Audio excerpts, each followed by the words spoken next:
Jazz. The night I discovered my husband was cheating on me. He came home smiling.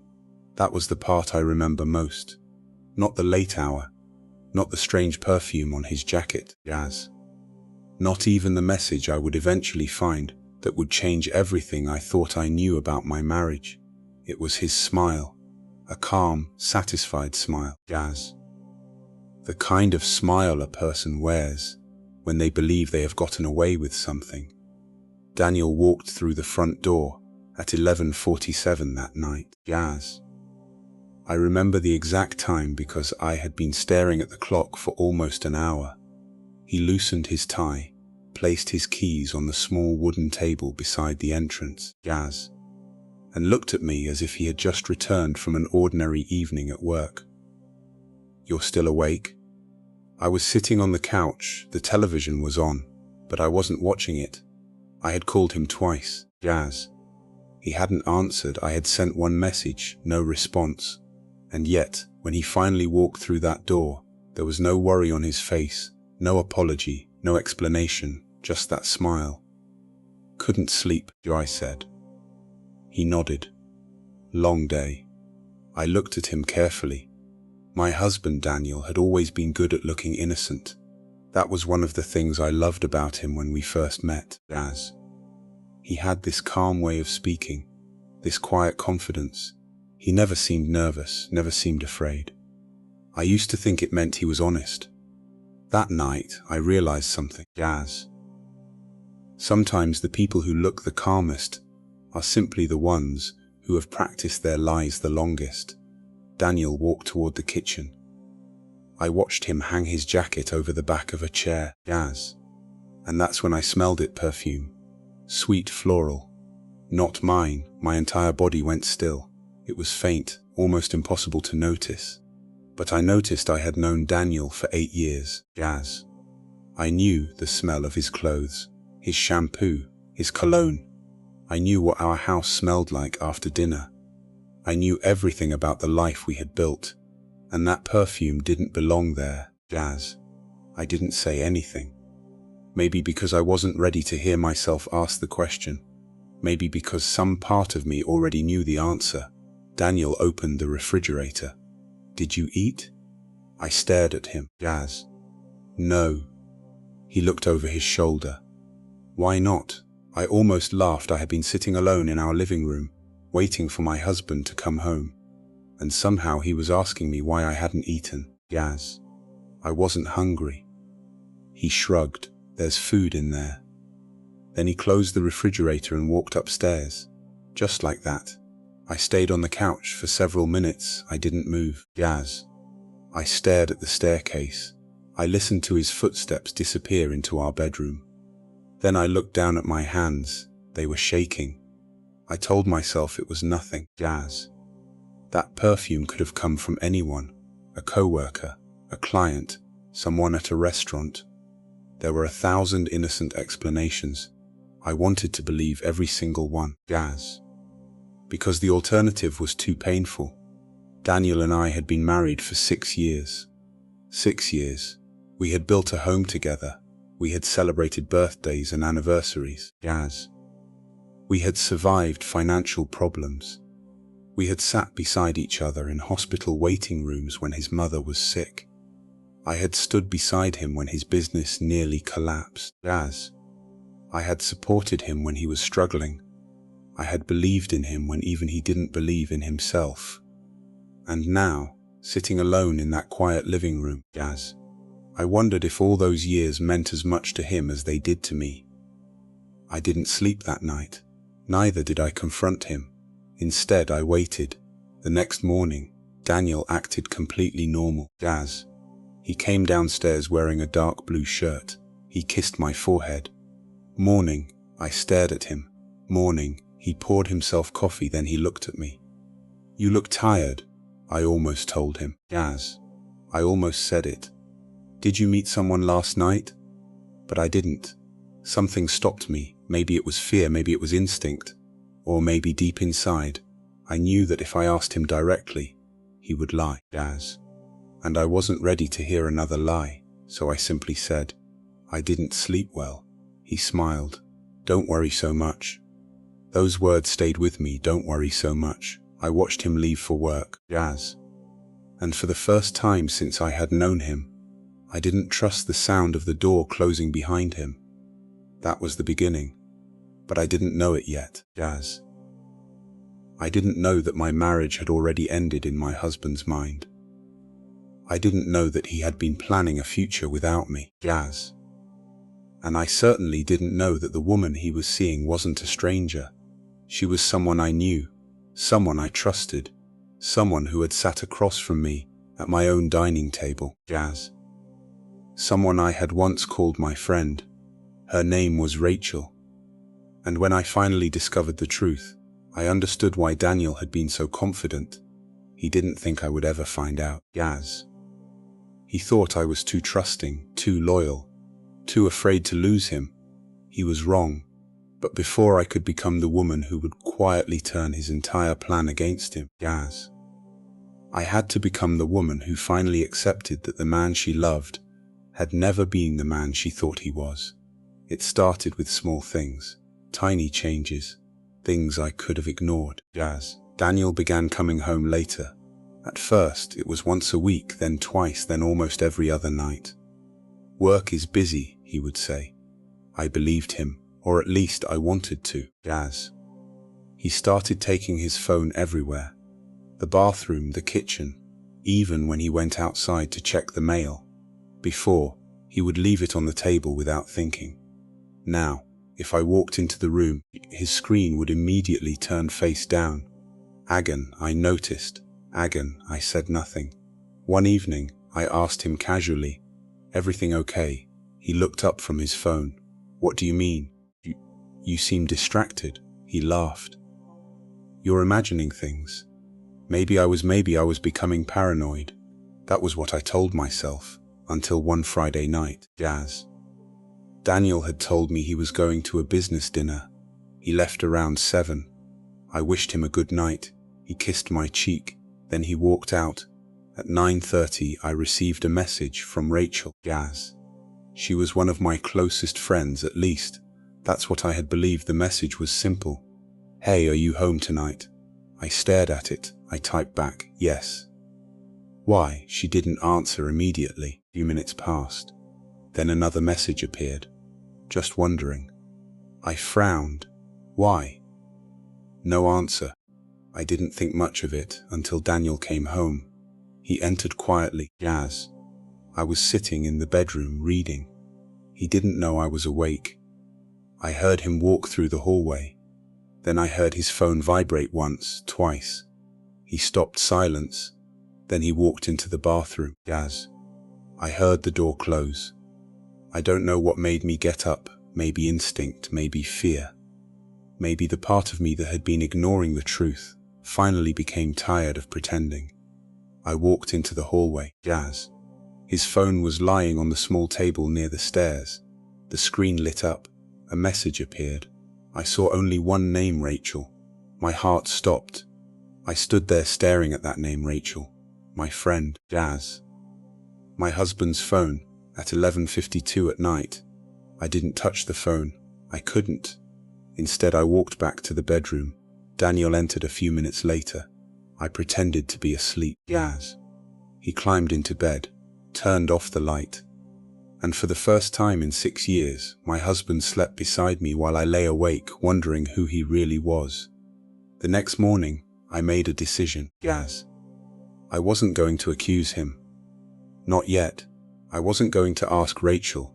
Not yet. I wasn't going to cry in front of either of them, because I had learned something important that night, Jazz. If you confront a liar before you know the truth, they don't confess, they prepare. They delete messages, they change stories, they hide evidence, they become better liars. So I decided to stay quiet, Jazz. And that decision changed everything. For the next 2 weeks I watched. I noticed when Daniel left. When he came home, who called him, who texted him. I didn't need to invade his privacy, Jazz. People who think they're clever eventually become careless. And Daniel was becoming careless, very careless. One afternoon, I came home earlier than expected. Daniel wasn't supposed to be home, Jazz, but his car was in the driveway. I opened the front door. The house was quiet. Daniel? No answer. I walked upstairs. The bedroom door was open. I checked the bathroom. Nothing. Jazz. Then I heard something, a sound from the balcony. I walked toward it. The door was slightly open. Daniel was standing outside, talking on the phone. His back was toward me. Jazz. I couldn't hear the other person, but I heard him say one sentence. I told you, she doesn't know anything. My entire body went cold. I stopped breathing. I stood there behind the door. He continued, no, I'll handle it. A pause, then he laughed softly. Just be patient. I backed away. My heart was pounding so loudly I was afraid he would hear it. I walked downstairs. I sat on the couch, Jazz, and I waited. 10 minutes later, Daniel came downstairs. He looked surprised to see me. You're home? I nodded. Yeah, he studied my face. For one terrifying second, I thought he knew. Then he smiled. Jazz, everything okay? I looked at him, really looked at him. The man I had loved, the man I had trusted, the man I had defended. And suddenly, I didn't feel anger. Not yet. I felt something worse. Jazz. Disappointment. Because I finally understood. There was another woman. There was a secret. And Daniel was planning something. But I didn't know what. That uncertainty became my greatest fear. Jazz. Was he planning to leave me? Was he planning to take something from me? Was he trying to protect his reputation? Or was there something much bigger happening behind my back? That night, Jazz. Daniel went to sleep early. I stayed downstairs. I opened my laptop, and I began looking through the documents we had stored digitally: bank statements, property records, business files, insurance papers. Jazz. I wasn't searching for proof of an affair. I was searching for something else. The thing Daniel had said kept repeating in my mind. I'll handle it. Handle what? Then I found something, a folder. Jazz.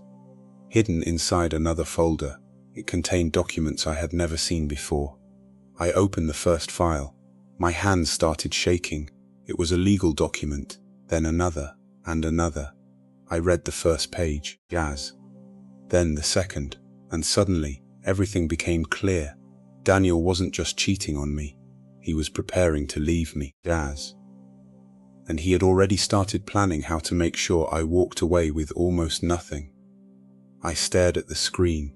The room was silent. The clock on the wall showed 1:17 a.m. Jazz. I could hear the sound of Daniel breathing upstairs. My husband sleeping peacefully. Jazz. While I sat downstairs, discovering that the life I thought we had built together was already being dismantled behind my back. But there was one thing Daniel didn't know, Jazz. He had spent months preparing his plan. I had only just discovered it, and I had something he didn't.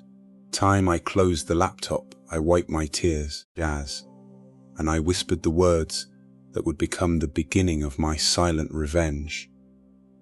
If you think I'm going to play the role you've written for me, Daniel. I looked toward the staircase, Jazz. Then you have no idea who you're married to. The next morning I woke up before him. I made breakfast, I smiled, I kissed his cheek. And when he asked me why I seemed so happy, Jazz, I gave him the answer he wanted to hear. I finally feel better. He smiled. He thought I meant my sadness. He thought I was returning to normal. He had no idea. I wasn't returning to normal, Jazz. I was becoming someone new. Someone who no longer needed his love. Someone who no longer feared his lies. Someone who had finally stopped asking, why would he do this to me, Jazz? And started asking a much more important question. What am I going to do next? That was the morning my revenge truly began. And Daniel, he was still smiling, Jazz. Because he had no idea that the woman he thought he had betrayed had already started planning the one thing he could never have predicted, a future without him. And this time, Jazz, I was going to make sure I was the one who decided how it ended. For the next 3 days, I became the perfect wife. That sounds strange now, but at the time it was the only way I knew how to survive. Gaz. I smiled when Daniel walked into the room.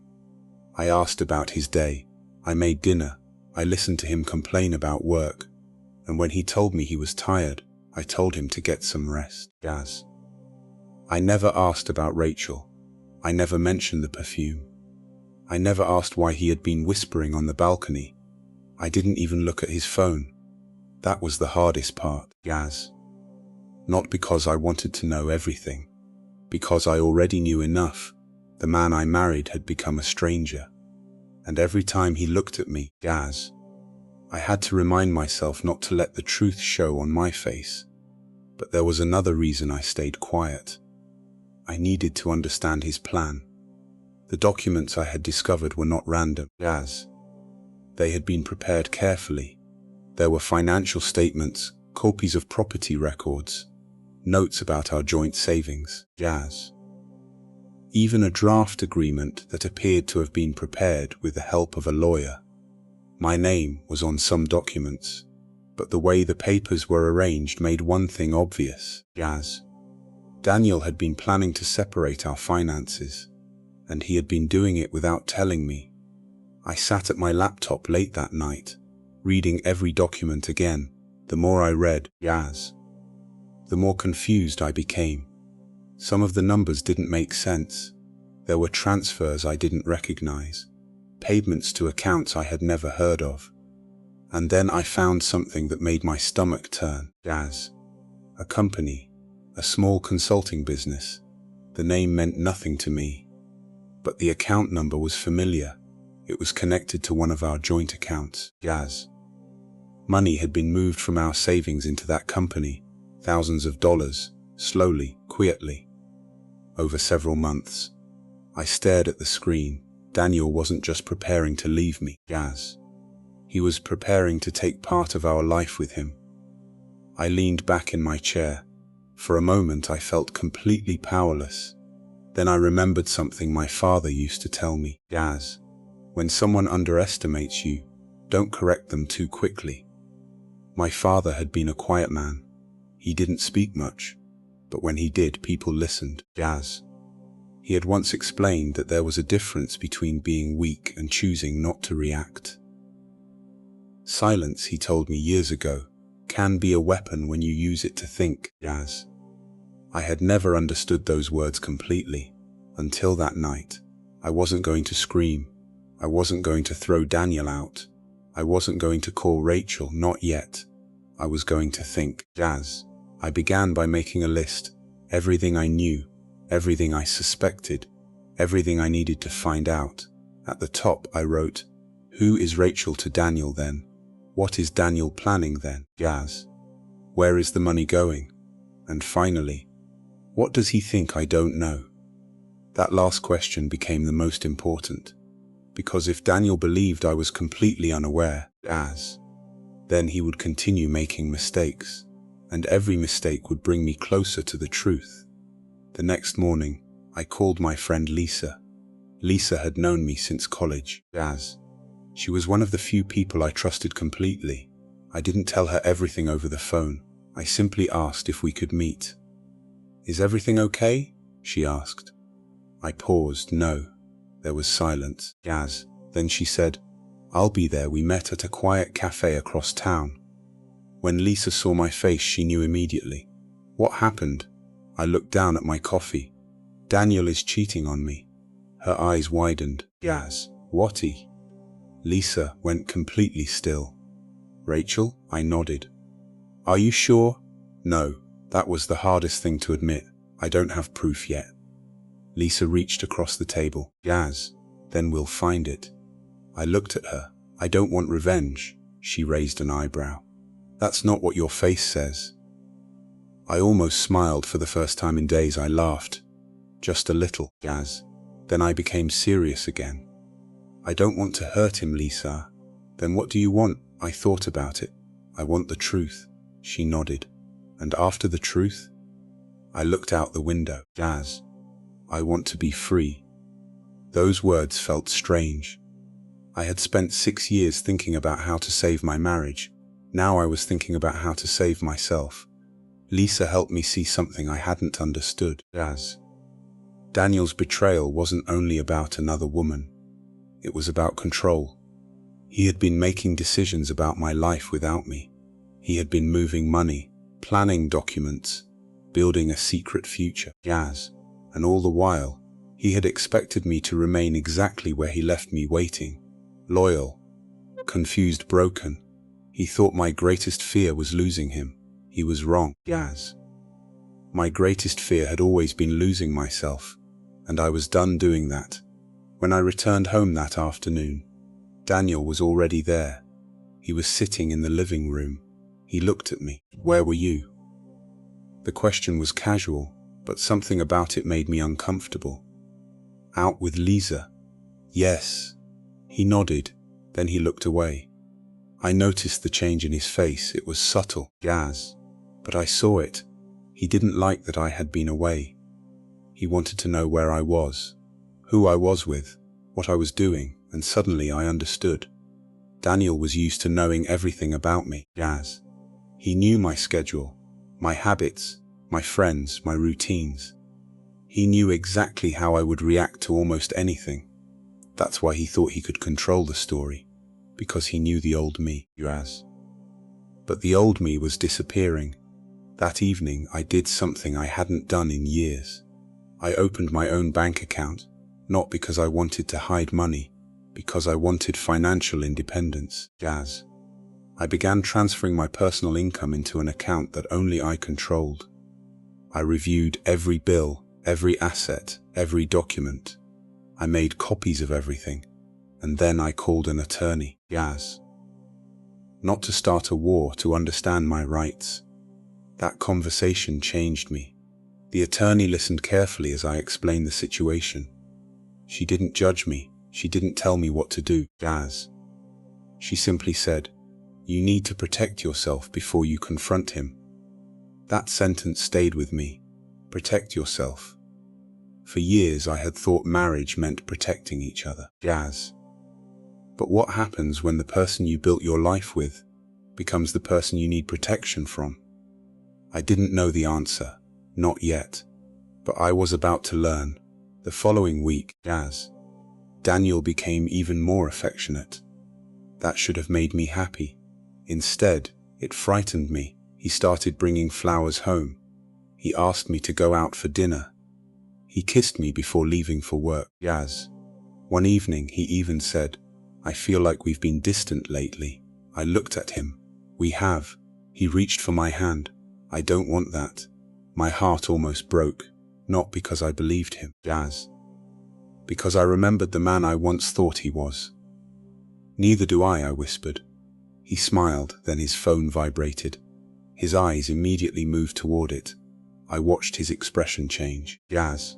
Just for a second, then he picked up the phone. "I need to take this." He walked away. I stared at his back, and I knew the flowers weren't love. The affection wasn't guilt. It was strategy. He was trying to keep me calm. He wanted me comfortable. He wanted me unaware. And for the first time, I felt something inside me change. I wasn't angry anymore. I was focused. That night, Daniel went to sleep early.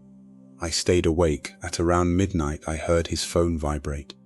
He was asleep. I didn't touch it. Instead, I waited. The phone vibrated again, then again. I looked at the screen from across the room. A message preview appeared. I couldn't read the whole thing, but I saw enough. "Tomorrow." Then the screen went dark. I waited until morning. At breakfast, Daniel was unusually quiet. "Busy day?" I asked. He nodded. "Very. What are you doing?" He looked at me. "Meeting someone." I smiled. He hesitated. "Yes." There it was, the smallest pause. But I noticed. After he left, I called Lisa. "I think something is happening tomorrow." "What?" "I don't know yet. Do you want me to find out?" I thought about it. "No." "Why?" "Because I want to know what Daniel thinks he's doing." Lisa was silent. Then she said, "You're changing." I looked at myself in the mirror. Maybe she was right. The woman staring back at me looked tired. But she didn't look broken. She looked determined. The next day, Daniel left home at 9 in the morning. I waited an hour. Then I went to the office where our financial records were stored. Jazz. I had access to everything because I had always handled the household finances. But I had never questioned Daniel's business activities. That was my mistake. I started digging, and then I found it. Jazz. A new company registration. The company was connected to the same account I had discovered earlier, but there was something else, a second name, Rachel Bennett. I stared at the screen. Jazz.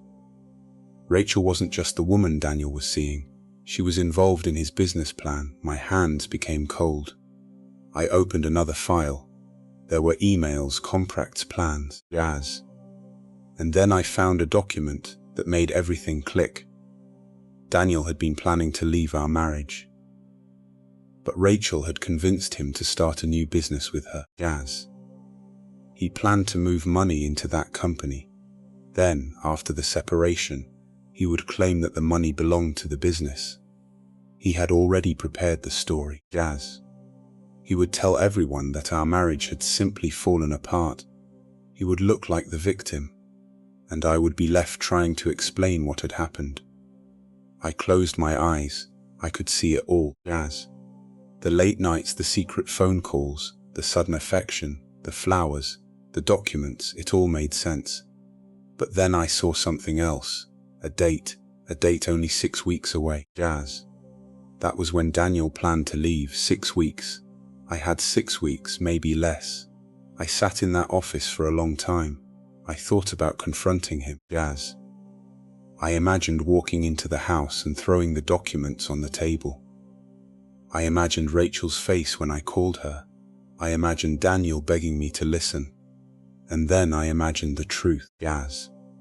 If I confronted them now, everything would stop. The money would disappear. The documents would be changed. The story would become complicated. And they would have time to prepare. Jazz. No, I wasn't going to do that. I was going to let them continue. I was going to let them believe their plan was working. Jazz. I was going to let Daniel think his wife was still the same trusting woman he had always known.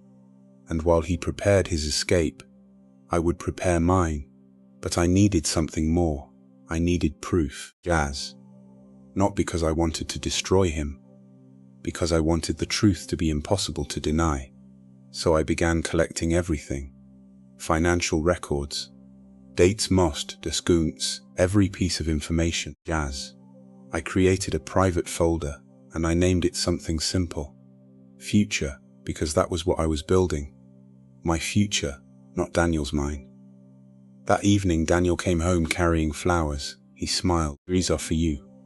I looked at the flowers, then at him. "Thank you." He kissed my forehead. "You're quiet. I'm tired." He smiled. "You should rest."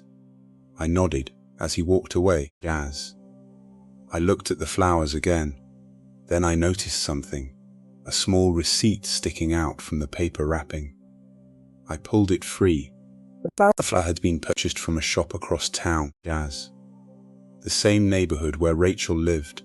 I folded the receipt and placed it in my pocket. That night, Daniel fell asleep beside me. I lay awake, and for the first time, Jazz. I wasn't wondering whether he was cheating. I knew. I wasn't wondering whether he planned to leave. I knew. I wasn't wondering whether Rachel was involved. I knew. The only question left was this. Jazz. How could I walk away from the marriage without allowing them to rewrite the story? The answer came 2 days later, and it came from the last person I expected, Rachel. She called me. I stared at her name on my phone. My heart started pounding. I answered. "Hello." Her voice sounded nervous. "Can we talk?" I sat down. Of course. There was a long silence. Jazz. Then she said something that changed the entire direction of my plan. "I think you deserve to know the truth about Daniel." I couldn't breathe. I didn't speak. Rachel continued. "Jazz, I know this is going to hurt." I looked toward the bedroom. Daniel was standing in front of the mirror, getting ready for work. He had no idea who was on the phone. I forced my voice to remain calm. Jazz. What truth? Rachel took a breath. Then she said, Daniel has been lying to you about more than just me. I closed my eyes. More than just her. Those words opened a door I didn't even know existed. Jazz. And suddenly, I understood. The affair wasn't the whole story. It was only the beginning. Then there was another secret, a bigger one. And Rachel was about to tell me everything. But before she could speak, Jazz. I heard a sound behind me. Daniel had entered the room. I quickly ended the call. He looked at me. Who was that? I smiled. No one important. Daniel stared at me for the first time. Jazz. I saw something in his eyes. Fear just for a second. Then it disappeared. He smiled. Okay. He picked up his jacket and walked out. I waited until I heard the front door close. Jazz. Then I looked down at my phone. Rachel had sent me a message. Meet me tomorrow, alone. I stared at those 4 words and I knew whatever happened next would change everything. Jazz. Because the secret Rachel was about to reveal was the one thing Daniel had spent years making sure I would never discover.